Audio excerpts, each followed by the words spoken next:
Hallo Leute, hier ist Knip Gambo.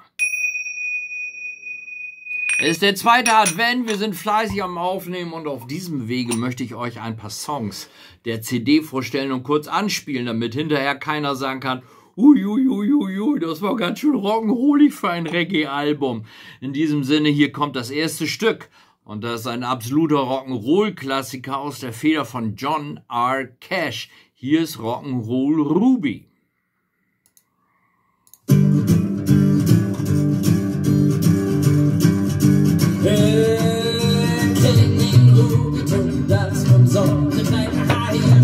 Golden islands and dogs, straight down in the jukebox for a late shake up the rhythms and the fun. There's been rock'n'roll Ruby, rock'n'roll Ruby, rock'n'roll walls that flat and to dance and young and sweet me dog.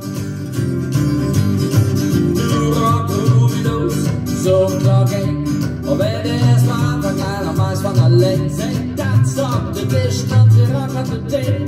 The hate side girl, Ruby, rock my mess, ass me rock'n'roll Ruby, rock'n'roll Ruby, rock'n'roll. All the fact and the dance and young and sweet me dog. Ruby rock.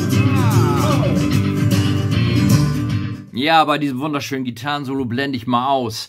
Wenn euch das gefällt, und ich weiß, das gefällt euch, dann klickt auf den Link unten, der führt euch direkt zu Start Next.